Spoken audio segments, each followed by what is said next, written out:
आज ही Doubtnut app download करें। Doubtnut पर होगा अब आपके सभी मैथ्स, केमिस्ट्री, फिजिक्स और बायोलॉजी डाउट्स का सफाया।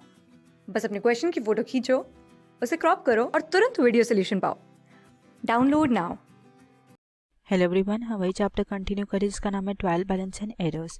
सिंस इस चैप्टर के हमने बहुत सारे प्रैक्टिकल क्वेश्चन सॉल्व कर लिए हैं और हमने थ्योरी तो वैसे इसकी कवर कर चुके हैं, ठीक है। तो अगर आपने थ्योरी नहीं की है इस चैप्टर की तो आप उस वीडियोस को देखकर थ्योरी के कंसेप्ट जो क्लियर कर सकते हो। सिंस प्रैक्टिकल क्वेश्चन जो हमने इसके किए हैं उसमें समझा कि 12 बैलेंस हमने किस तरह से प्रिपेयर करने हैं, उसमें काफ़ी मेथड समझे कि किस मेथड्स के साथ हमारे 12 बैलेंस प्रिपेयर हो सकता है, ठीक है। फिर हमने समझा कि 12 बैलेंस में कौन सी आइटम डेबिट साइड पे पोस्ट होगी और कौन सी क्रेडिट साइड पे।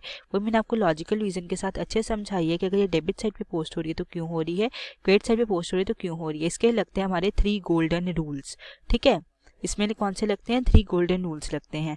फिर हमने समझा है कि 12 बैलेंस में हमने जो है एक तो समझा कि कौन से मेथड से किस तरह से प्रिपेयर करना है, फिर 12 बैलेंस हमारे कौन सी आइटम डेबिट होगी कौन सी क्रेडिट होगी, ठीक है। दूसरा हमने समझा इसमें एरर्स किस तरह से हम लोकेट कर सकते हैं, फिर उसको रेक्टिफाई कर सकते हैं, ठीक है। और कुछ हमने किए हैं एमसीक्यूज, और एमसीक्यूज में लॉजिकल रीजन के साथ अच्छे से आपको समझाए हैं, वो भी हमारा प्रैक्टिकल एस्पेक्ट के ही मैंने कवर किए हैं, ठीक है। क्योंकि हम प्रैक्टिकल पोर्शन पे चल रहे हैं इसलिए प्रैक्टिकल एस्पेक्ट के ही हमने कवर किए हैं यहाँ पे। सो आई होप सो जितनी भी 12 बैलेंस की मैंने प्रैक्टिकल एस्पेक्ट की वीडियोस बनाई हैं अभी तक वो आपको समझ आ रही होंगी और आपकी हेल्पफुल हो रही होंगी आपको अच्छे से कंसेप्ट्स को क्लियर करने के लिए, ठीक है। सो आज हम इस क्वेश्चन पे चलते हैं, लेकिन इस क्वेश्चन पे चलने से पहले भी हम जो कंसेप्ट समझ लेते हैं अपने कुछ, वो कंसेप्ट्स जो होंगे हमारे सिर्फ रिलेटेड होंगे 12 बैलेंस एंड एरर्स से, ठीक है। वो हमारी कंसेप्चुअल वीडियोस में हमारे कवर्ड हैं, मतलब थ्योरी पार्ट में कवर्ड हैं, लेकिन हम सारी थ्योरी पार्ट नहीं कवर करेंगे, हम सिर्फ वही कंसेप्ट समझेंगे जो प्रैक्टिकली इंपॉर्टेंट है, मतलब जो हमारा प्रैक्टिकल क्वेश्चन हमारे लिए ईजी कर दे, ठीक है। इससे क्या होगा, आपको कोई और वीडियो दोबारा नहीं देखनी पड़ेगी कंसेप्ट्स की क्लैरिटी के लिए, और आपको समझ आ जाएगी कि 12 बैलेंस एंड एरर्स में यही प्रैक्टिकल एस्पेक्ट के लिए हमारे कंसेप्ट्स इंपॉर्टेंट है और आपके जो क्वेश्चंस है वो इजी हो जाएंगे लॉजिकली रीजनिंग के साथ समझने के लिए, और आपको कोई डाउट भी नहीं रहेगा, ठीक है। तो चलिए चलते हैं अपने उन कंसेप्ट्स पे, ठीक है। हम कंसेप्ट्स पे चलते हैं अब अपने, कौन से, उन कंसेप्ट्स पे जो हमारे प्रैक्टिकली इंपॉर्टेंट हैं, ठीक है, जो हमारे प्रैक्टिकली इंपॉर्टेंट है किसके लिए, 12 बैलेंस एंड एरर्स के चैप्टर के लिए, ठीक है। सिर्फ वही कंसेप्ट्स करेंगे, ठीक है। तो चलिए 1 बाय 1 करके वो कंसेप्ट्स हम कवर करते हैं, ठीक है। तो सबसे पहले हम समझते हैं डेफिनेशंस। किस चीज की डेफिनेशन समझेंगे, हम समझेंगे definition asset, liability, capital, income and expenses की।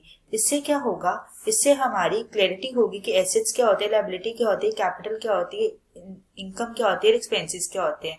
फिर हम डिफरेंशिएट कर सकेंगे हर ट्रांजेक्शन को कि एसेट है, लायबिलिटी है, कैपिटल है, इनकम है या एक्सपेंसेस है, ठीक है। तो चलिए चलते हैं अपनी डेफिनेशन की तरफ अब। सबसे पहली डेफिनेशन है हमारी एसेट्स की। एसेट्स की क्या डेफिनेशन होती है, एक ऐसी वैल्यू जिसका फ्यूचर में हमें बेनिफिट मिलेगा जिसकी पेमेंट हमने कर दी है, या फिर एक ऐसी वैल्यू जिसकी पेमेंट हमें रिसीव होनी है फ्यूचर में, ठीक है, मतलब कि हमें उम्मीद है कि फ्यूचर में पेमेंट हमें रिसीव होगी। इसके एग्जांपल ले लेते हैं, जैसे कैश अकाउंट प्रिपेयर करेंगे या फिर हम कोई अपना मशीनरी अकाउंट प्रिपेयर करेंगे, ठीक है, जो बिजनेस पर्पस के लिए यूज़ हो रही है। इसके एग्जांपल ले लेते हैं, जैसे हमने क्रेडिट सेल्स की हैं उसके लिए हम प्रिपेयर करेंगे अपना डेटर्स का अकाउंट के फ्यूचर में हमें पेमेंट वो करेंगे, हमें उम्मीद है, ठीक है। तो ये होगी हमारी एसेट्स की डेफिनेशन। इसमें एक और कंसेप्ट आता है, वो कंसेप्ट होता है हमारा प्रीपेड एक्सपेंसेस का। कौन सा, प्रीपेड एक्सपेंसेस का। प्रीपेड एक्सपेंसेस क्या होते हैं, जो एक्सपेंसेस हमने पे कर दिए हुए हैं एडवांस में। फॉर एग्जाम्पल हमने पे कर दिया है अपना सैलरी जो है अपने एम्प्लॉयज़ को पे कर दी है, या रेंट पे कर दिया लैंडलॉर्ड को एडवांस में अगले 2 महीने का, ठीक है। तो ये क्या हो गई, ऐसी वैल्यू जिसकी हमने पेमेंट कर दी हुई है और हमें बेनिफिट मिलेगा। बेनिफिट किस तरह से मिलेगा, जो एम्प्लॉयज़ है हमारी या फिर जो हमारे लैंडलॉर्ड है वो हमें बिल्डिंग को यूज़ करने के लिए देगा 2 महीने के लिए अगले अपने बिजनेस पर्पस के लिए। और इसी तरह से जो एम्प्लॉयज़ है अपनी डेजिग्नेशन के अकॉर्डिंग वो वर्क परफॉर्म करेंगे, वर्क क्या परफॉर्म करेंगे, अपने डेजिग्नेशन के अकॉर्डिंग बिजनेस पर्पस के लिए, ठीक है। इसका मतलब ये हुआ, ये जो प्रीपेड एक्सपेंसेस होते हैं ना, ये भी क्या होते हैं हमारे, ये भी होते हैं हमारे एसेट्स, क्योंकि एसेट्स की डेफिनेशन के अकॉर्डिंग ये बिल्कुल फिट बैठ रहे हैं इस डेफिनेशन में, ठीक है। तो प्रीपेड एक्सपेंसेस क्या हुए, हमारे एसेट्स हुए, ठीक है। आई होप सो आपको एसेट्स की डेफिनेशन समझ आ गई होगी, ठीक है। अब हम चलते हैं अपनी नेक्स्ट डेफिनेशन पे। नेक्स्ट डेफिनेशन है हमारी लायबिलिटी की। लायबिलिटी क्या है? एक ऐसी वैल्यू जिसकी हमने फ्यूचर में पेमेंट करनी है, हमारे बिजनेस पे ऑब्लिगेशन है, रिस्ट्रिक्शन है, रिस्पॉन्सिबिलिटी है, किसको पे करने की? आउटसाइडर्स को पे करने की। अब यहाँ पे जो आउटसाइडर्स वर्ड है ये बहुत इंपॉर्टेंट है, ठीक है। इस वर्ड के अकॉर्डिंग ये डेफिनेशन जो है कंप्लीट होगी। एक ऐसी वैल्यू जिसकी फ्यूचर में पेमेंट करनी है, हमारे बिजनेस पे ऑब्लिगेशन है, रिस्पॉन्सिबिलिटी है, रिस्ट्रिक्शन है, किसको? आउटसाइडर्स को पे करने की। एग्जाम्पल, हमने लोन लिया है, ठीक है, लोन लिया है बैंक से, तो डेफिनेटली हमें पे भी करना है फ्यूचर में उसे। तो एक ऐसी वैल्यू जिसकी ऑब्लिगेशन है हम पे करने की, वो भी आउटसाइडर को, डेफिनेटली बैंक क्या हुआ हमारे लिए? आउटसाइडर हुआ, ठीक है। तो लोन क्या हुआ? हमारी लायबिलिटी हुई हमारे बिजनेस पे। नेक्स्ट एग्जांपल है इसका, जैसे हमने क्रेडिट परचेजेस की हैं और उन्हें प्रॉमिस किया है कि फ्यूचर में आपको पे बैक कर देंगे, ठीक है। तो ये क्या हुई हमारे? ये हुए हमारे क्रेडिटर्स। ये क्या हुए? क्रेडिटर्स। क्रेडिटर्स मतलब जिनको हमने फ्यूचर में पे बैक करना है, मतलब हमारे सप्लायर्स, ठीक है। तो ये भी क्या हुए? आउटसाइडर्स हुए। तो इसीलिए ये भी डेफिनेशन ऑफ द लायबिलिटी के अकॉर्डिंग ये भी क्या हुई हमारी? लायबिलिटी हुई कि हमने आउटसाइडर्स को पे बैक करना है, हमारे पे ऑब्लिगेशन है, रिस्पॉन्सिबिलिटी है या रिस्ट्रिक्शन है पे बैक करने की, ठीक है। नेक्स्ट इसी में कंसेप्ट आता है एक हमारा, वो आता है हमारा आउटस्टैंडिंग एक्सपेंसेस का। जिस तरह से हमारे प्रीपेड एक्सपेंसेस ऊपर हैं, उसी तरह से यहाँ पे कंसेप्ट आता है हमारा आउटस्टैंडिंग एक्सपेंसेस का। मान लो हमने रेंट जो है अपने लैंडलॉर्ड को पिछले 2 महीने का नहीं पे किया है, ठीक है। तो हमारे पे क्या हो गई है? वो क्लेम हो गया उसे पे बैक करने का फ्यूचर में, ठीक है। तो वो क्लेम हो गया डेफिनेटली उसे पे बैक करने का। ये क्या हो गया? हमारा आउटस्टैंडिंग रेंट हो गया 2 मंथ्स का लैंडलॉर्ड को पे करने का। लैंडलॉर्ड क्या है? हमारे लिए आउटसाइडर है, ठीक है। हम पे क्लेम है, रिस्पॉन्सिबिलिटी है, रिस्ट्रिक्शन है पे करने की फ्यूचर में। तो डेफिनेटली ये भी क्या हुई हमारी? लायबिलिटी हुई, ठीक है। तो जितने भी आउटस्टैंडिंग एक्सपेंसेस हैं वो क्या हुए? हमारी लायबिलिटी हुई, ठीक है, क्योंकि वो डेफिनेशन ऑफ द लायबिलिटी के अकॉर्डिंग उसमें फिट बैठ रहे हैं। नेक्स्ट इसका एग्जांपल लेते हैं। मान लो आउटस्टैंडिंग सैलरी, हमने अपने एम्प्लॉयज़ को नहीं पे की है सैलरी, ठीक है। तो हम पे क्लेम आ गया उन्हें पे बैक करने का, किसको? एम्प्लॉयज़ को। एम्प्लॉयज़ के हमारे लिए आउटसाइडर्स है बिजनेस के लिए, तो हम पे ऑब्लिगेशन, रिस्पॉन्सिबिलिटी, रिस्ट्रिक्शन है उन्हें पे बैक करने की सैलरी की अमाउंट जो पिछले महीने उनको नहीं पे की। तो वो क्या हो गई? हम पे लायबिलिटी हो गई। इसीलिए जो आउटस्टैंडिंग एक्सपेंसेस हैं ये क्या हुए हमारे? ये हुए हमारी लायबिलिटी, ठीक है। जिस तरह से प्रीपेड एक्सपेंसेस जो हैं हमारी क्या हैं? एसेट्स हैं। इसी तरह से आउटस्टैंडिंग एक्सपेंसेस क्या हुए? हमारी लायबिलिटी हुए, ठीक है। आई होप सो आपको एसेट और लायबिलिटी की डेफिनेशन क्लियर हो गई होगी और इनमें आप डिफ्रेंशिएट कर सकते हो कि एसेट क्या होती है, लायबिलिटी क्या होती है। नेक्स्ट है हमारी कैपिटल। अब समझते हैं कैपिटल की डेफिनेशन क्या है, ठीक है, सो दैट हमें समझ आए एसेट, लायबिलिटी और कैपिटल में डिफ्रेंशिएट किस तरह से करना है। तो ये है हमारी कैपिटल की डेफिनेशन। एक ऐसी वैल्यू जिसकी फ्यूचर में हमने पेमेंट करनी है, जो हमारे पे ऑब्लिगेशन है, रिस्पॉन्सिबिलिटी है, रिस्ट्रिक्शन है। इतनी डेफिनेशन तो ये लायबिलिटी जैसी है, इसीलिए लायबिलिटी साइड पे पोस्ट होती है हमारे बैलेंस शीट में, ठीक है। हमारी बैलेंस शीट कैसे होती है? Assets is equal to liability plus capital, यही होती है ना, ये फॉर्मूला लगता है, ये हमारी अकाउंटिंग इक्वेशन होती है, ठीक है। और बैलेंस शीट कुछ इस तरह से बनती है हमारी, इस साइड होते हैं हमारे सारे एसेट्स, इस साइड होती है लायबिलिटी एंड कैपिटल। और ये कैपिटल इसी वजह से हमारी लायबिलिटी साइड पे होती है क्योंकि इसकी डेफिनेशन के अकॉर्डिंग ये लायबिलिटी है, ठीक है। लेकिन किसको पे बैक करना है? हमने ये पे बैक करना है हमने ऑनर को। अब क्वेश्चन अराइज होता है हमने ऑनर को पे बैक क्यों करना है? ऑनर तो हमारे बिजनेस का मालिक है, तो उसे पे बैक करने की ज़रूरत क्यों है? वो है हमारी सेपरेट लीगल आइडेंटिटी की वजह से, ठीक है, कि हमारी जो बिजनेस ऑर्गेनाइजेशन है या फिर हमारी एंटिटी है या हमारे एंटरप्राइज है, उसकी जो पहचान है हमारे ऑनर से डिफरेंट है। ऑनर में come, owner may go, owner may change, owner may die. The identity of the business will remain different from its owner, ठीक है। इसका मतलब ऑनर चाहे बिजनेस में कैश लेकर आए, चाहे वो बिजनेस में स्टार्ट करने के लिए गुड्स लेकर आए, चाहे वो गुड्स के साथ साथ कोई एसेट्स भी लेकर आए, या तीनों ही लेकर आए, हम पे हमारे बिजनेस पे ऑब्लिगेशन आ जाती है सेपरेट लीगल आइडेंटिटी की वजह से ऑनर को पे बैक करने की, और उस ऑब्लिगेशन का नाम क्या है? कैपिटल। इसीलिए ये पोस्ट होती है हमारी लायबिलिटी साइड पे, क्योंकि हम पे क्लेम है ऑनर को पे बैक करने का सेपरेट लीगल आइडेंटिटी की वजह से, ठीक है। आई होप सो ये भी आपको क्लियर हो गया होगा कि कैपिटल की डेफिनेशन क्या है और ये बैलेंस शीट में अकाउंटिंग इक्वेशन किस तरह से हमने प्रिपेयर करते हैं। और ये अकाउंटिंग इक्वेशन के चैप्टर मैंने आपको डिटेल में समझाया है कि हमारी कैपिटल में ऐड और सब्ट्रैक्ट भी क्या होता है। सिंस यहाँ पे ज़रूरत नहीं है उसे समझने की, तो ये मैं यहाँ पर ही सिर्फ डेफिनेशंस का ही पोर्शन समझा रही हूँ, ठीक है। नेक्स्ट चलते हैं, हमारी डेफिनेशन है वो है हमारी एक्सपेंसेस की। अब एक्सपेंसेस क्या होते हैं? सबसे पहली बात तो ये है, एक्सपेंसेस जितने भी हमारे हैं वो होते हैं हमारे पीएनएल में शो, वो भी रेवेन्यू नेचर के। ठीक है, रेवेन्यू नेचर के एक्सपेंसेस कहाँ शो होते हैं? पीएनएल अकाउंट में।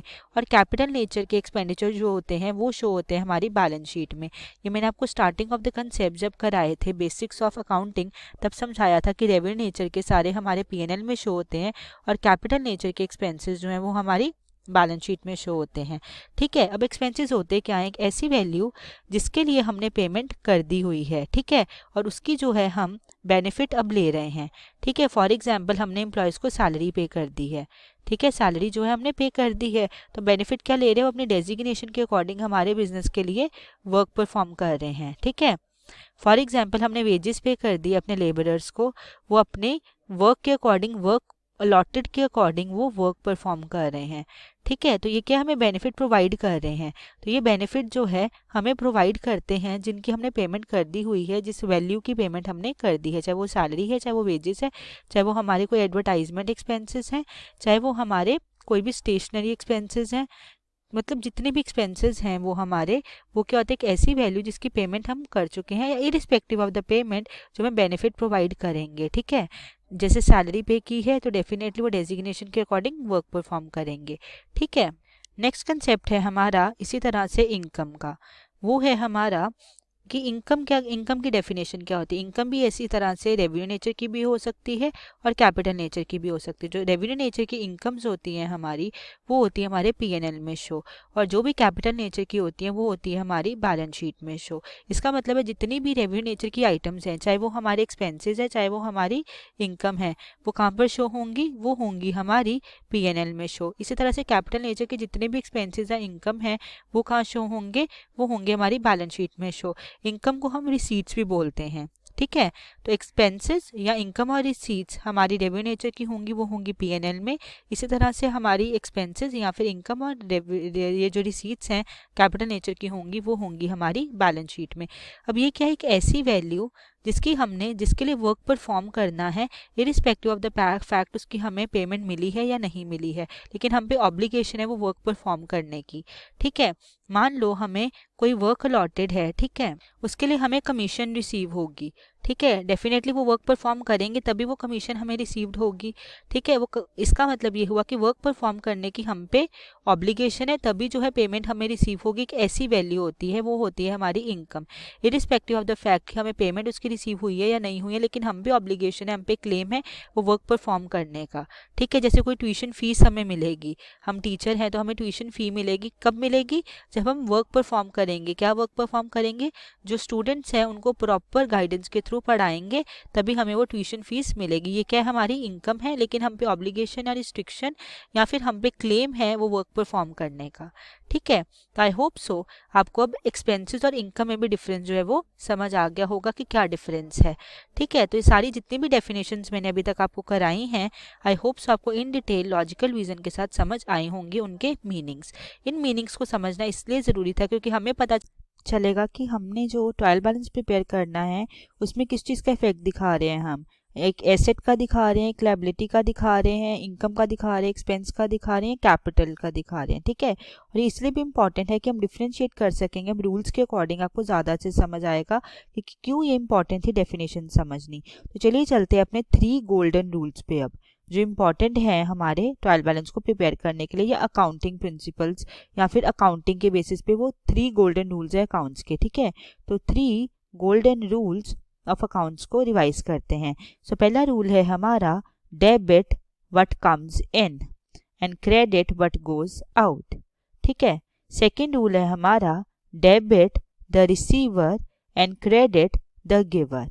और थर्ड रूल है हमारा, वो है हमारा कि debit all losses and expenses and credit all incomes and gains. ठीक है, तो ये जो रूल है ये हमारा है रियल अकाउंट के लिए। किसके लिए? रियल अकाउंट के लिए। ये जो रूल है ये हमारा है डेफिनेटली पर्सनल अकाउंट के लिए। ठीक है, ये किसके लिए? पर्सनल अकाउंट्स के लिए। फिर ये जो रूल है ये हमारा है नॉमिनल अकाउंट के लिए।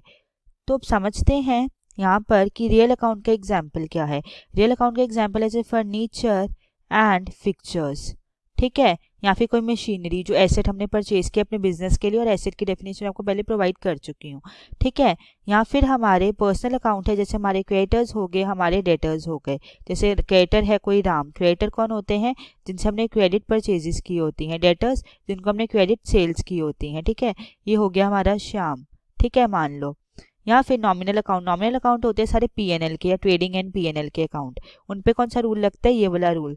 जैसे हमारी कोई सैलरी अकाउंट है, ठीक है, कोई सैलरी है, रेंट अकाउंट है, ठीक है, या हमने कोई कमीशन रिसीव की है, या फिर सबसे बड़ा एग्जाम्पल इसका है सेल्स अकाउंट और हमारा परचेज अकाउंट। ठीक है, सेल्स अकाउंट क्या होता है, सेल्स को हम समझते हैं हमारे ट्रेडिंग अकाउंट में शो होता है। ठीक है, और ये भी हमारा ट्रेडिंग अकाउंट में शो होता है। सेल्स को हम समझते हैं कि ये हमारी डायरेक्ट इनकम है हमारे बिजनेस के लिए।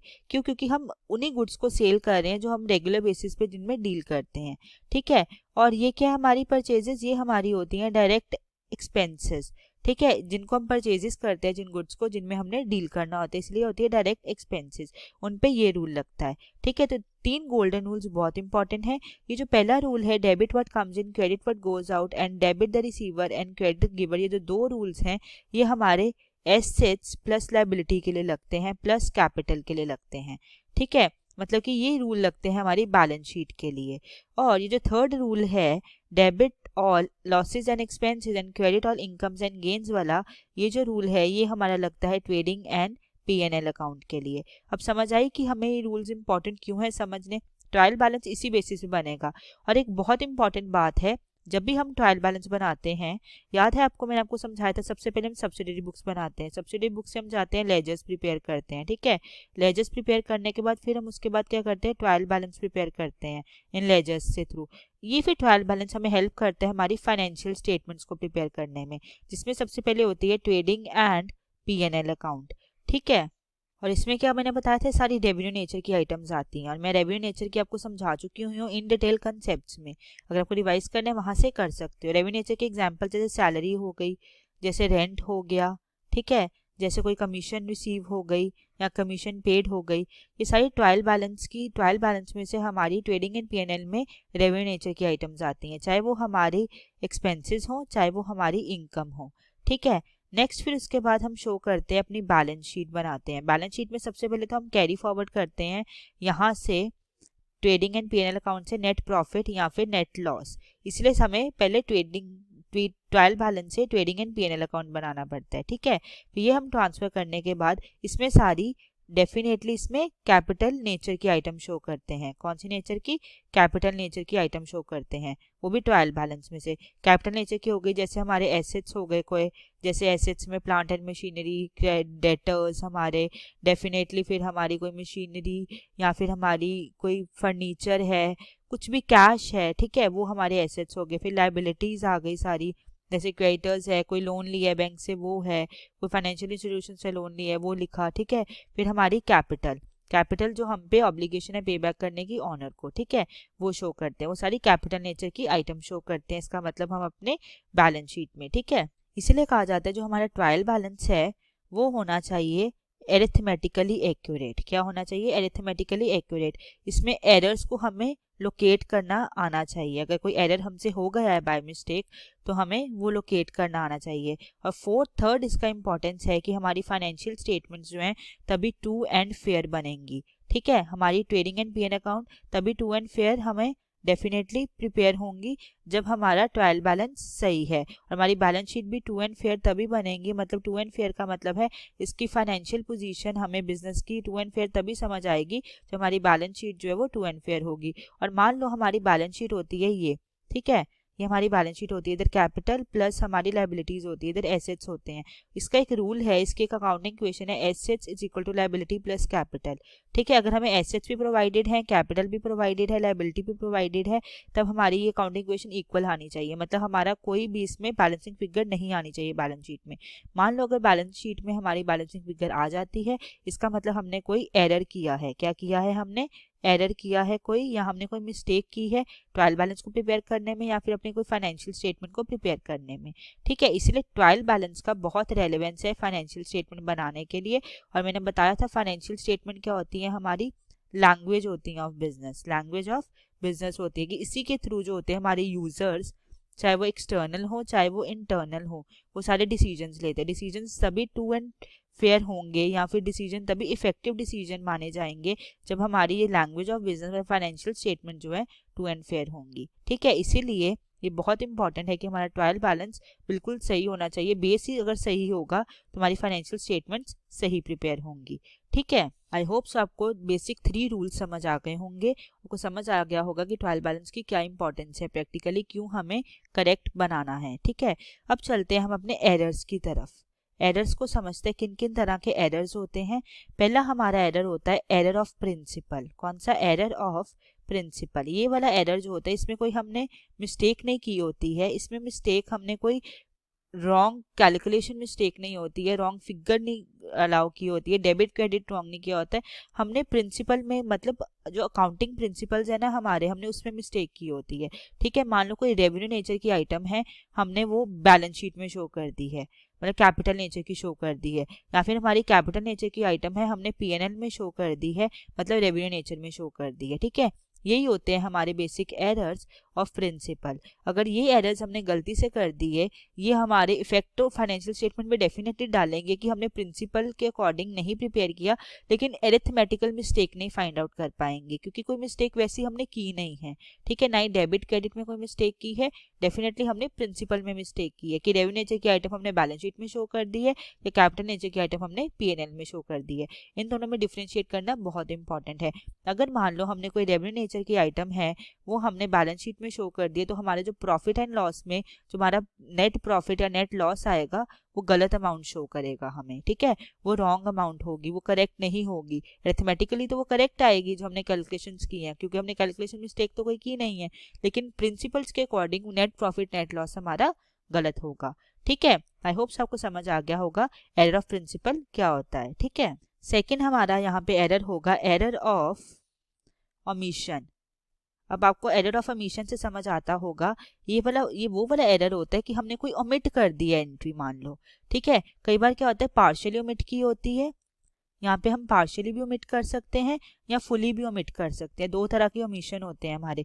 जो पार्शियली ओमिट की होती है वो तो हम फाइंड आउट कर लेते हैं कि हमने ये एरर किया है, मतलब कि वो एरर फाइंड आउट हो जाता है कुछ एफर्ट्स लगा के। ठीक है, लेकिन जो फुली ओमिट की है मतलब उसमें ना डेबिट हुआ है ना क्रेडिट हुआ है। ठीक है, ना डेबिट हुआ है ना क्रेडिट हुआ है, वो फाइंड आउट करनी बहुत टफ होती है। क्यों? क्योंकि हमारा अकाउंटिंग रूल है एक, every debit has opposite and equal credit, है ना। ये रूल है, वो कौन सा रूल है? डबल एंट्री का रूल है। मतलब अगर हमने फुली एंट्री हमने इग्नोर कर दी है, हमने पास नहीं की है, वो मान लो राम से हमने राम को सेल्स की, हमने वो एंट्री पास ही नहीं की है। ठीक है, कैश सेल्स की है राम को, तो कैश टू सेल्स हमने एंट्री पास ही नहीं की है, ना कैश हमारा इंक्रीज हुआ ना सेल्स हमारी इंक्रीज हुई हैं, हमने दोनों में कोई इफेक्ट नहीं दिखाया, मतलब ना एसेट साइड पे हमने कैश में इंक्रीज किया, ना ही हमने ट्रेडिंग एंड पीएनएल में अपनी सेल्स को वो अमाउंट इंक्रीज की। ठीक है, सो डेफिनेटली ना डेबिट पे हमारा कोई इफेक्ट पड़ा मतलब कैश पे, ना ही क्रेडिट पे मतलब सेल्स पे। ठीक है, तो इसका मतलब क्या हुआ कि हमने वो फुली ओमिट कर दी है, लेकिन पार्शियली ओमिट की है। मान लो हमने सेल्स पे उसका इफेक्ट डाल दिया, सेल्स इंक्रीज कर दी, लेकिन कैश के अमाउंट इंक्रीज नहीं की, तो हम फाइंड आउट कर सकते हैं वो एरर। ठीक है, लेकिन अगर हमने फुली ओमिट कर दिया फिर बहुत मुश्किल होता है वो एरर फाइंड आउट करना कि हमने कहाँ मिस्टेक की, क्योंकि एरिथमेटिकली हमारा ट्रायल बैलेंस बिल्कुल करेक्ट आ रहा होता है। एरिथमेटिकली करेक्ट मैं बार बार इसलिए बोल रही हूँ, एरिथमेटिक करेक्ट का मतलब है कि हमारा डेबिट बैलेंस सारे ट्रायल बैलेंस का इक्वल होता है हमारे क्रेडिट बैलेंस के। ठीक है, अगर वो इक्वल आता है तो एरिथमेटिकली क्या है, वो करेक्ट है।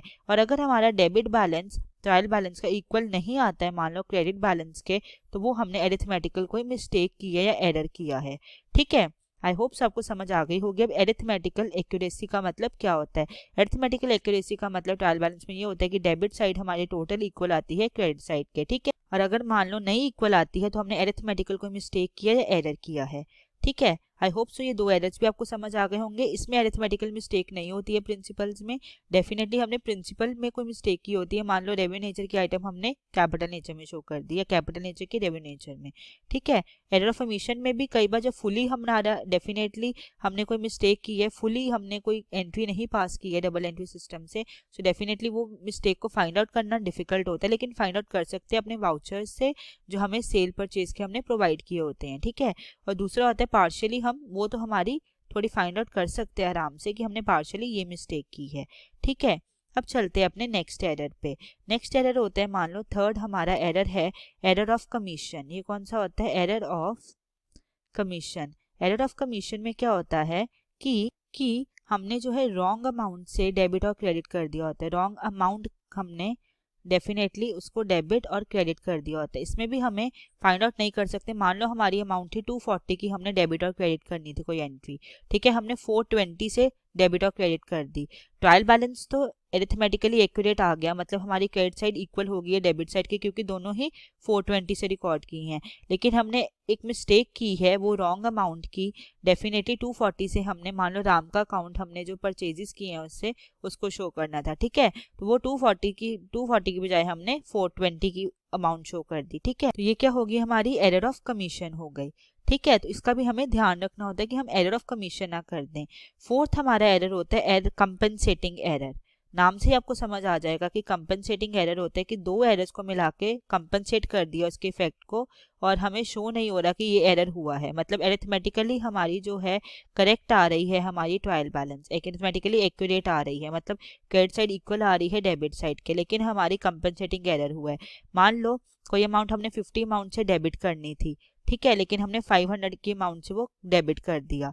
और एक और एरर कर दिया कि हमने कोई अमाउंट 500 रुपीज से क्रेडिट करनी थी और वो हमने कर दी 50 रुपीज से क्रेडिट। तो ये इफेक्ट क्या हो गया? सेम हो गया। ये 50 अमाउंट से इधर डेबिट होगी, इधर 50 रुपीज की अमाउंट से क्रेडिट हो गई। लेकिन हमने डेफिनेटली मिस्टेक की है, वो करनी थी 500 के अमाउंट से और ये भी करनी थी हमने 500 के अमाउंट से, ठीक है। तो ये क्या कर दिया हमने? मिस्टेक कर दी, मतलब कंपनसेट हो गई, पता नहीं चला कि एरर किया है। लेकिन अगर इंडिविजुअली हम अकाउंट्स को देखेंगे, जो लेजर्स हमने प्रिपेयर किए हैं या सब्सिडरी बुक्स जो प्रिपेयर की हैं, तब हमें ये फाइंड आउट कर लेंगे कि हमने कंपनसेटिंग एरर किया है, ठीक है। कंपनसेटिंग का मतलब कंपनसेट कर देना, डेबिट साइड क्रेडिट साइड को कंपनसेट करिए उसी अमाउंट से, ठीक है, तब भी हमारी ये एरर माना जाता है। तो ये है हमारे 4 तरह के एरर्स जो इम्पोर्टेंट है समझने ट्रायल बैलेंस के लिए, प्रैक्टिकल पोर्शन के लिए, ठीक है। और वो मैंने आपको प्रिसाइज में यहाँ पर अच्छे से समझा दिए हैं। आई होप आपको अच्छे से समझ आ गए होंगे। नेक्स्ट हमारा प्रैक्टिकली जो कंसेप्ट इंपॉर्टेंट है वो लास्ट है, उसके बाद हम क्वेश्चन शुरू करेंगे, ठीक है। वो है हमारा सस्पेंस अकाउंट का। कौन सा? सस्पेंस अकाउंट का। कई बार क्या होता है कि हम एरर्स तो फाइंड आउट कर लेते हैं जितने भी हम कर सकते हैं। सिंस बीइंग ह्यूमन बीइंग हमसे सारे एरर्स नहीं फाइंड आउट हो सकते, क्योंकि वो बहुत ज़्यादा टेक्निकली टाइम कंज्यूमिंग हो जाएगा उस एरर्स को फाइंड आउट करना, ठीक है। तो क्या करते हैं हम कि हम ना फिर उसके बाद वो एफर्ट्स तो लगा लेते हैं फाइंड आउट करने के, लेकिन फिर भी हमें एरर्स फाइंड आउट नहीं हो पाते हैं। सो उससे क्या करते हैं, हम सस्पेंस अकाउंट एक ओपन करते हैं। मान लो अगर हमारा क्रेडिट साइड शॉर्ट आ रही है हमारे डेबिट साइड से, ठीक है, डेबिट साइड ज़्यादा आ रही है, तो वो क्रेडिट साइड पे हम उतनी अमाउंट से सस्पेंस अकाउंट ओपन कर देते हैं। या फिर हमारी क्रेडिट साइड जो है ग्रेटर आ रही है डेबिट साइड से, तो डेबिट साइड पे वो सस्पेंस अकाउंट ओपन कर देते हैं कि हमारा ट्रायल बैलेंस जो है वो मैच हो जाए। और जब मान लो कि हमें पता चल जाता है किसी अकाउंटिंग ईयर में कि ये हमने मिस्टेक की थी, वो सस्पेंस अकाउंट हम क्लोज कर देते हैं कि ये इस कारण से हमने जो सस्पेंस अकाउंट खोला था वो हम क्लोज कर रहे हैं, सो दैट हमारी जो मिस्टेक्स हैं वो कवर अप हो जाएं, ठीक है। आई होप सो ये कंसेप्ट जितने हमने किए हैं आपको क्लियर हो गए होंगे, ठीक है। अब हम इसे इरेज कर देते हैं सो दैट हमारे यहाँ पे स्पेस हो जाए, हम अपने क्वेश्चन जो एक्चुअल करना है हमने आपको अच्छे से समझ आना शुरू हो जाए, ठीक है। इन्हीं कंसेप्ट्स को लगाते हुए जो अभी हमने समझे हैं इन डिटेल लॉजिकल रीजन के साथ, उन्हीं को लगाते हुए प्रैक्टिकल क्वेश्चन जो गिवन है हम इसे सॉल्व करेंगे, ठीक है। इससे क्या होगा, आपकी कंसेप्चुअल क्लैरिटी होगी, आपको पता चलेगा कि ट्रायल बैलेंस का चैप्टर का अपने क्वेश्चन जो है किस तरह से सॉल्व करने हैं, ठीक है। और आपकी लॉजिकल रीजनिंग भी अच्छी होगी इसमें, मतलब आपको दोबारा इस क्वेश्चन को रिवाइज करने की जरूरत नहीं पड़ेगी, क्योंकि हम इसको पहले डिटेल में समझेंगे, फिर उसके बाद मैं आपको प्रैक्टिकली समझाऊंगी कि आपने आंसर जो है, फाइनल आंसर जो है किस तरह से रिकॉर्ड करना है अपनी आंसर शीट पे जब एग्जाम में क्वेश्चन आएगा, ठीक है। तो चलिए देखते हैं अब इस क्वेश्चन को समझते हैं, ठीक है, इन डिटेल इसको भी समझते हैं और देखते हैं कौन कौन से कंसेप्ट जो है इस पर्टिकुलर क्वेश्चन पर जो हमने समझे हैं प्रैक्टिकली लगेंगे, ठीक है। सो चलिए चलते हैं क्वेश्चन की तरफ। क्वेश्चन कहते हैं the credit side of the trial balance fall short by ₹1000, what will be its treatment. तो ट्रायल बैलेंस किस तरह से होता है, ट्रायल बैलेंस इस तरह से हम होता है ना, जिस तरह से हम प्रिपेयर करते हैं, ठीक है। तो सबसे पहले ऊपर लिखते हैं हम ट्रायल बैलेंस, है ना, सबसे पहले हम ट्रायल बैलेंस प्रिपेयर करते हैं तो लिखते हैं ट्रायल बैलेंस एज ऑन, वो पर्टिकुलर डेट लिखते हैं जिस पर्टिकुलर डेट का प्रिपेयर कर रहे हैं, ठीक है। ये होती है हमारी डेफिनेटली ये होती है हमारी एक डेबिट साइड और एक होती है क्रेडिट साइड। ये डेबिट साइड जो होती है इसमें अमाउंट आती है तो ये रुपीज़ में होती है, ठीक है, डेबिट की। यहाँ पे क्रेडिट साइड और ये इसमें भी अमाउंट होती है तो ये होती है रुपीज़ में, ठीक है। इस साइड हम पोस्ट करते हैं सारे पर्टिकुलर्स को, किसको, पर्टिकुलर्स को पोस्ट करते हैं, ठीक है। तो इसका मतलब ये हुआ कि उन्होंने क्वेश्चन में अब गिवन क्या है कि हमारी जो है trial balance fall short by 1000, credit side, ये जो क्रेडिट साइड है ना 1000 से कम है, ठीक है। मान लो यहाँ पे कुछ हमने ट्रांजेक्शन्स की हैं, कुछ डेबिट की, कुछ हमने क्रेडिट की, डेफिनेटली ट्रांजेक्शन्स की हैं, ठीक है। तो जो हमारी क्रेडिट साइड आई, यहाँ पर क्रेडिट साइड आई, मान लो वो आई है हमारी, उसका टोटल आया है 9000, कितना आया है 9000। और हमारी डेबिट साइड का टोटल कितना आया, मान लो फॉर एग्जाम्पल इसका टोटल आया हमारा 10000, ठीक है। इसका मतलब ये है, और यहाँ पे पर्टिकुलर्स लिखते हैं अपने सारे, इस तरह से फॉर्मेट होता है, ठीक है। इसका मतलब ये हुआ कि हमारा ट्रायल बैलेंस जो है, हमारी क्रेडिट डेबिट साइड जो है इक्वल नहीं आई है हमारे क्रेडिट साइड के, ठीक है, क्योंकि डेबिट साइड आ रही है हमारी 10000 की, एज्यूम किया है, ये हमने क्या किया है, एज्यूम किया है, ठीक है। डेबिट साइड आई है हमारी 10000 और क्रेडिट साइड कितनी आ रही है 9000 की आ रही है। सो डिफरेंस कितना आ रहा है हमारा 1000 का, मतलब हमारी जो क्रेडिट साइड है वो क्या है 1000 से शॉर्ट है, कम है, ठीक है। इसका मतलब हुआ कि हमारी ट्रायल बैलेंस में जो ऑब्जेक्टिव होते हैं एरिथमेटिकल एक्यूरेसी वो अचीव नहीं हुआ है ना। अगर वो अचीव नहीं हुआ इसका मतलब हमने क्या किया होगा, सेकंड ऑब्जेक्टिव होता है कि एरर लोकेट करो और उसे रेक्टिफाई करो, तो एरर हमें मिला होगा और उसे हमने रेक्टिफाई नहीं किया होगा, इसीलिए डेफिनेटली हमारी एरिथमेटिकल एक्यूरेसी नहीं आ रही है। थर्ड है, हमने फाइनेंशियल स्टेटमेंट्स प्रिपेयर करनी होती है अपने ट्रायल बैलेंस से, ये हमारा लास्ट ऑब्जेक्टिव होता है, जिसमें हम प्रिपेयर करते हैं अपनी ट्रेडिंग एंड P&L अकाउंट, ठीक है, और प्रिपेयर करते हैं उसके बाद balance sheet. Trading and P&L account में रेवेन्यू नेचर की आइटम्स, मतलब रिकरिंग नेचर की आइटम्स सारी पोस्ट करते हैं ट्रायल बैलेंस से, और हम ट्रायल बैलेंस से बैलेंस शीट में करते हैं अपनी सारी कैपिटल नेचर की आइटम्स। यही प्रोसीजर होता है ना। इसका मतलब है कि हम अगर ट्रायल बैलेंस की हमारी एरिथमेटिकल एक्यूरेसी नहीं आ रही है तो कोई भी ऑब्जेक्टिव जो है हमारा अचीव नहीं होगा ट्रायल बैलेंस का, ठीक है। और उन्होंने कहा है कि 1000 से जो है हमारी डेफिनेटली क्रेडिट साइड जो है वो शॉर्ट आ रही है। इसका मतलब है, मान लो कि हमारी डेबिट साइड जो है 10000 की है तो क्रेडिट साइड कितने हुई 9000 की, तो 1000 से आ गई शॉर्ट। नेक्स्ट कहते हैं कि उसकी ट्रीटमेंट क्या करोगे, किस तरह से उसकी ट्रीटमेंट करके, ट्रीटमेंट का मतलब यहाँ पर है कि क्या ऐसी ट्रीटमेंट करोगे कि हमारी जो है एरिथमेटिकल एक्यूरेसी आए, ठीक है, हमारी ट्रायल बैलेंस की, मतलब कि हमारी डेबिट साइड का टोटल जो है वो टोटल ऑफ क्रेडिट साइड के इक्वल आए, ठीक है। सिंस हमने अगर एक ट्रीटमेंट हो सकती है कि एरर लोकेट करें और उसे रेक्टिफाई करें, ठीक है, लेकिन कई बार क्या होता है कुछ ऐसे एरर्स किए जाते हैं, कुछ ऐसी एरर्स होते हैं जो हमने फुली ओमिट किए होते हैं, या फिर कोई कंपेंसेटिंग एरर्स होते हैं, या कुछ ऐसे एरर्स किए होते हैं जो हमारे इफेक्ट जो डाल रहे होते हैं ट्रायल बैलेंस पे वो हमें शो नहीं किए जाते, मतलब हमें पता नहीं चलता कि कौन से ऐसे एरर्स हमने किए हैं जो डेफिनेटली हमारी ट्रायल बैलेंस को इफेक्ट कर रहे हैं, ठीक है। एक तो हमारा ये मेथड होगा कि एरर्स लोकेट करो और उसे रेक्टिफाई करो, लेकिन अगर ये भी अप्लाई ना कर पाए, मतलब हमें एरर्स ही ना पता चले, तो किस तरह से हम एरिथमेटिकल एक्यूरेसी ला सकते हैं अपने ट्रायल बैलेंस में, जिससे हमारा ट्रायल बैलेंस जो है मतलब total of debit side total of credit side के इक्वल आ जाए, ठीक है। अब उस मेथड को समझते हैं, वो है हमारा मेथड 2। मेथड 1 क्या था हमारा, मेथड 1 था कि हम लोग क्या कर सकते हैं, एरर लोकेट कर सकते हैं और उसे रेक्टिफाई कर सकते हैं, ये हमारा मेथड 1 था। अगर मेथड 1 भी अप्लाई ना कर पाएँ तब हम करेंगे अपना मेथड 2 अप्लाई, ठीक है। तो मेथड 2 होता है हमारा, जो मैंने आपको कंसेप्ट में भी समझाया कि अपना एक सस्पेंस अकाउंट ओपन करते हैं। सस्पेंस अकाउंट एक ऐसा अकाउंट है कि जो हम, इसका नाम ही सस्पेंस है कि सस्पेंस रहता है कि किस एरर की वजह से हमने ये एरर, मतलब कि हमारा ट्रायल बैलेंस की अरिथमेटिकल एक्यूरेसी नहीं आ रही है, ठीक है। सस्पेंस अकाउंट हमें हेल्प करता है हमारे ट्रायल बैलेंस को, मतलब कि हमारे जो ट्रायल बैलेंस की अमाउंट है उसे रेक्टिफाई करने में, ठीक है, अगर हमारा एरर हुआ है। और उसके बाद जो है हमारा ट्रायल बैलेंस का टोटल जो है डेबिट साइड का इक्वल आ जाता है टोटल ऑफ क्रेडिट साइड, ठीक है। इससे क्या होता है, अरिथमेटिकल एक्यूरेसी होती है।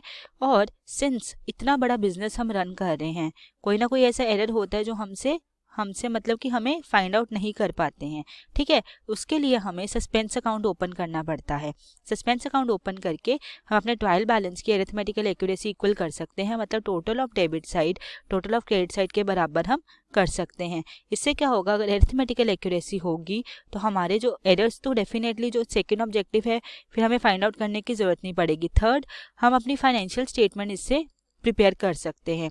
लेकिन जब हमारा डेफिनेटली सस्पेंस अकाउंट हम उसे क्लोज भी किस तरह करते हैं, जब हमारा हमें एरर वो लोकेट कर लेते हैं, मान लो अगले फाइनेंशियल ईयर में हमने वो एरर लोकेट कर लिया, तो ये सस्पेंस अकाउंट जो है क्लोज हो जाता है कि अब हमने एरर लोकेट कर लिया है, उसे रेक्टिफाई करने लगे हैं, तो ये सस्पेंस अकाउंट जो है फिर हम क्लोज कर देते हैं। सो सेकेंड मेथड है कि हम सस्पेंस अकाउंट जो है ओपन करते हैं उसी अमाउंट से जिस अमाउंट से शॉर्ट हो रही है जो साइड, ठीक है। जैसे फॉर एग्जाम्पल मैं आपको बनाकर दिखाती हूँ, ये हमारा होगा ट्रायल बैलेंस, ठीक है। ये मेथड 2 से बना रही हूँ जो सस्पेंस अकाउंट ओपन करना है, ठीक है। सिंस मान लो अज्यूम करना है यहाँ पर कि हम एरर लोकेट नहीं कर पाए, ठीक है। अज्यूम करना है जो डिफरेंस आ रहा है हमारा, ठीक है, जो डिफरेंस आ रहा है हमारा ₹1000 का शॉर्ट क्रेडिट साइड पे है ना, क्रेडिट साइड पे, उसके लिए हम we are not able to locate the error, हम एरर लोकेट नहीं कर पाए हैं उसके लिए, ठीक है। ये हमारी अजम्पशन है इस क्वेश्चन के लिए, तभी हम सस्पेंस अकाउंट ओपन कर पाएंगे। सो ट्रायल बैलेंस एज ऑन, वो पर्टिकुलर डेट लिखेंगे जिस पर्टिकुलर डेट का हमने प्रिपेयर किया है, ठीक है। फिर उसके बाद यहाँ पे लिखेंगे हम पर्टिकुलर्स, ठीक है। यहाँ क्या लिखेंगे, पर्टिकुलर्स लिखेंगे। ये होगी हमारी डेबिट साइड, ये होगी क्या, डेबिट साइड, रुपीज में होगी क्योंकि यहाँ पे अमाउंट लिखनी है हमने, ठीक है। और ये होगी हमारी क्या, क्रेडिट साइड, सिंस ये भी रुपीज में होगी क्योंकि अमाउंट लिखनी है, ठीक है। तो यहाँ पे कुछ ट्रांजेक्शन्स होंगी डेफिनेटली, जितनी भी ट्रांजेक्शन है यहाँ डेबिट साइड पे हम पोस्ट करेंगे और यहाँ पे हम क्रेडिट साइड पे कुछ पोस्ट करेंगे। मान लो इसका टोटल आता है हमारा 10,000 और इसका क्या आ रहा था 9,000, हमने जो एग्जाम्पल में ज्यूम किया था, ठीक है। 1,000 से शॉर्ट आ गया, तो यहाँ लिखेंगे हम सस्पेंस अकाउंट, यहाँ पे एक अकाउंट ओपन करेंगे सस्पेंस अकाउंट, ठीक है। ये मैंने आपको कंसेप्ट्स में अच्छे से समझा दिया है, ठीक है। सस्पेंस अकाउंट ओपन करेंगे, जिस साइड में शॉर्ट आ रहा है उस साइड में उस अमाउंट से हम वो सस्पेंस अकाउंट जो ओपन कर देंगे। यहाँ पे किससे शॉर्ट आ रहा है, यहाँ पे शॉर्ट आ रहा है हमारे 1,000 के अमाउंट से, है ना, 1,000 के अमाउंट से आ रहा है, तो डेफिनेटली 1,000 के अमाउंट से क्रेडिट साइड पे हम ओपन कर देंगे क्या, सस्पेंस अकाउंट। जैसे ही ओपन करेंगे 1,000 के अमाउंट से सस्पेंस अकाउंट, ये जो 1 था यहाँ पे डेफिनेटली ये जो 9,000 है ये क्या हो जाएगा, ये हो जाएगा हमारा डेफिनेटली ये 10,000, ये क्या हो गया 10,000। सो इसका मतलब है हमारी अरिथमेटिकल एक्यूरेसी आ गई, मतलब हमारे total of debit side equal हो गया टोटल ऑफ क्रेडिट साइड, ठीक है। जैसे अरिथमेटिकल एक्यूरेसी आ गई, डेफिनेटली सेकंड स्टेप होता है एरर लोकेट करना, वो हम कर लिए और कुछ हमने नहीं किए, इसलिए हमने सस्पेंस अकाउंट मेथड 2 लगा के ओपन किया, ठीक है। और अगला था हमारा फाइनेंशियल स्टेटमेंट प्रिपेयर करनी है, वो भी प्रिपेयर कर सकते हैं किस तरह से, ट्रेडिंग एंड P&L अकाउंट हम प्रिपेयर करेंगे और फिर प्रिपेयर करेंगे अपनी बैलेंस शीट। जो trading and P&L account prepare करेंगे उसमें ट्रायल बैलेंस में से हम सारी क्या करेंगे, रेवेन्यू नेचर की आइटम्स पोस्ट करेंगे जो रेकरिंग नेचर की हैं, ठीक है। और बैलेंस शीट में क्या करेंगे, डेफिनेटली कैपिटल नेचर की जो नॉन रेकरिंग नेचर की है, ठीक है। सो आई होप सबको समझ आ गया होगा कि सस्पेंस अकाउंट हमने किस साइड ओपन करना है, क्रेडिट साइड पे 1,000 की जो शॉर्ट है, ठीक है। तो ये था प्रॉपर डिटेल में क्वेश्चन। अब हम करते हैं इसका फाइनल आंसर पोस्ट करते हैं कि किस तरह से हमने अपने एग्जाम में इसको रिकॉर्ड करना है, ठीक है। तो ये है हमारा क्वेश्चन का फाइनल आंसर कि किस तरह से हमने रिकॉर्ड करना है अपने क्वेश्चन में। ये तो मैंने आपको प्रॉपर समझाया था कि किस तरह से आपने लिखना, मतलब प्रॉपर आपको डाउट ना रहे कि क्यों हमने सस्पेंस अकाउंट जो है ओपन किया है, ठीक है। तो ये है हमारे क्वेश्चन का फाइनल आंसर। तो फाइनल आंसर सबसे पहले लिखेंगे क्या क्वेश्चन में गिवन है, ठीक है। पहले वो क्वेश्चन वाला लिखेंगे, हम लिखेंगे since it is given in the question that credit side of the trial balance fall short by ₹1,000, ठीक है। तो सबसे पहले हम लिखेंगे since it is given in the question that credit side of trial balance falls short by ₹1,000, ठीक है। So the treatment for this transaction, इस ट्रांजेक्शन के लिए जो ट्रीटमेंट करनी है, transaction in trial balance will be as follows. ठीक है, ये हमारी ट्रीटमेंट होगी इस पर्टिकुलर ट्रांजेक्शन की। So first we assume that, हम ज्यूम करते हैं that we are not able to locate, हम लोकेट नहीं कर पाए, we are not able to locate the error because of which this difference is occurring। ठीक है, यहाँ पे हमने assume किया है कि हम एरर लोकेट नहीं कर पाए हैं आफ्टर एवरी एफर्ट, कि because of which this difference is occurring। ठीक है, occurring ऑफ ₹1000, डिफरेंस क्यों आ रहा है, हम लोकेट नहीं कर पाए हैं। सो the method which we can opt over here, यहाँ पर जो हम मेथड जो ऑप्ट कर सकते हैं वो ये है। So the method which we can opt over here to have arithmetical accuracy चाहिए ना, सबसे पहले तो यही ऑब्जेक्टिव होता है डेफिनेटली हमारे ट्रायल बैलेंस का। सो method which we can opt over here to have arithmetical accuracy, that is total of trial balance debit side is equal to total of trial balance credit side। ठीक है, ये total equal आए। so the method which can opt over here to have the arithmetical accuracy is, that is, ये particular जो हमारी statement है, ठीक है, इज दैट, तो यहाँ पे हम वो मेथड लिखने लगे हैं, is that we can open an account named suspense account. क्या ओपन कर सकते हैं, सस्पेंस अकाउंट, और इसका मैंने डिटेल में आपको समझा दिया है। ठीक है, ऑन क्रेडिट साइड पे ये अमाउंट पोस्ट कर सकते हैं। ठीक है, so that is that we can open an account name suspense account on credit side with amount, किस अमाउंट से ओपन कर सकते हैं, विद अमाउंट ₹1000। ठीक है, हम ओपन कर सकते हैं। So this will help us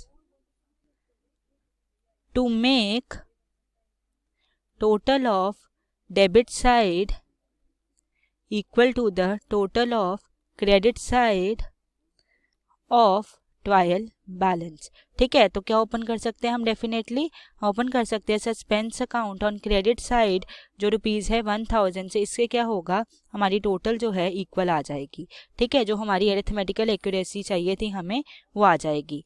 ठीक है, सो ये हम इस तरह से अपना फाइनल आंसर पोस्ट करेंगे, और ये मैंने आपको डिटेल में समझाया है। देखो मैंने प्रैक्टिकली यहाँ पे आपको शो किया है कि ट्रायल बैलेंस इस तरह से हमने यहाँ पे सस्पेंस अकाउंट ओपन करना है 1000 के अमाउंट का, फिर ही हमारा मान लो 10,000 है तो 10,000 आ जाएगा, तो अरिथमेटिकल एक्यूरेसी आ जाएगी जो हमारी मतलब टोटल ऑफ डेबिट साइड है इक्वल हो जाएगी टोटल ऑफ क्रेडिट साइड के। ठीक है, तो ये हमारा बेसिकली, ये तो मैंने आपको डिटेल में समझाया, फाइनल आंसर इस तरह से पोस्ट करना है। ठीक है, जिसमें हमने क्या लिखा है, सबसे पहले क्वेश्चन की स्टेटमेंट को लिखना है। ठीक है, जो हमें गिवन है इन द क्वेश्चन दैट हमारी ट्रायल बैलेंस का फॉल शॉर्ट बाय ₹1000 कौन सी, क्रेडिट साइड। ठीक है, तो ट्रीटमेंट ऑफ दिस ट्रांजेक्शन इस तरह से होगी एज फॉलो। ये अजम्पशन लगानी है कि we are not able to locate the error because of which this difference is occurring of ₹1000। ठीक है, ये इसलिए आ रहा है। फिर उसके बाद हम लिखेंगे since we require the arithmetical accuracy, तो उसके लिए हम कौन सा मेथड ऑप्ट करेंगे, डेफिनेटली हम ऑप्ट करेंगे सेकेंड मेथड, और वो मेथड होगा कि हम ओपन करेंगे अपना सस्पेंस अकाउंट, ये देखो यहाँ लिखा है suspense account on the credit side. ठीक है, विद द अमाउंट ₹1000। सो हमारी क्या हो जाएगी, total of debit side equal हो जाएगी total of credit side of trial balance. ठीक है, आई होप सो वीडियो आपको हेल्पफुल होगी इस क्वेश्चन को इन डिटेल लॉजिकल रीजन के साथ अच्छे से समझने के लिए, और ये क्वेश्चन आपको डबल रिवाइज हो गया होगा। किस तरह से, पहले तो मैंने आपको बताया कि 1000 का हमने किस तरह से ट्रीटमेंट कर सकते हैं, दो तरह से कर सकते हैं। सकते हैं। एक हम एरर लोकेट कर सकते हैं, और अगर हमें एरर नहीं लोकेट कर पा रहे तो उसे रेक्टिफाई भी नहीं कर सकते, तो डेफिनेटली दूसरा ट्रीटमेंट कर सकते हैं कि सस्पेंस अकाउंट ओपन कर सकते हैं। ठीक है, तो सस्पेंस अकाउंट डेफिनेटली जो हमारी साइड शॉर्ट आ रही है, मतलब क्रेडिट साइड शॉर्ट आ रही है, तो वहाँ पर ही ओपन करेंगे। ठीक है, शॉर्ट 1000 से आ रही है तो हमने अज्यूम किया कि ये 10,000 थी और ये 9,000 है, तो हमारी अरिथमेटिकल एक्यूरेसी नहीं इक्वल आई, तो इसके लिए हमें क्या ओपन करना पड़ा, डेफिनेटली एरर ना फाइंड करने के कारण हम जो है सस्पेंस अकाउंट जो ओपन कर रहे हैं। ठीक है, आई होप सो वीडियो आप हेल्पफुल होगी इस क्वेश्चन को इन डिटेल लॉजिकल रीजन के साथ समझने के लिए। ठीक है, और ये क्वेश्चन का हमारा फाइनल आंसर है, और इस क्वेश्चन में आपको कोई डाउट नहीं रहेगा कि क्यों हमने सस्पेंस अकाउंट जो ओपन किया है। ठीक है, सो बाकी के जो चैप्टर के क्वेश्चन है वो हम इसी तरह कंटिन्यू करेंगे 1 बाय 1 करके, सो दैट आपका कोई भी डाउट ना रहे और आपके सारे जो ट्रायल बैलेंस के रिलेटेड हमारे प्रैक्टिकल क्वेश्चन के रिलेटेड डाउट्स हैं आपके क्लियर हो जाएं। ठीक है, और इसी तरह आपको लॉजिकली समझ आना शुरू हो जाए ट्रायल बैलेंस एंड एरर्स का चैप्टर। ठीक है, सो वीडियो आपको बहुत हेल्पफुल होगी इस क्वेश्चन को डिटेल में लॉजिकली समझने के लिए। Thank you. क्लास 6 से 12 से लेके नीट, IIT, JEE मेंस और एडवांस के लेवल तक 10 मिलियन से ज़्यादा स्टूडेंट्स का भरोसा। आज ही डाउनलोड करें डाउटनेट ऐप या व्हाट्सएप कीजिए अपने डाउट्स 8400 400 400 पर।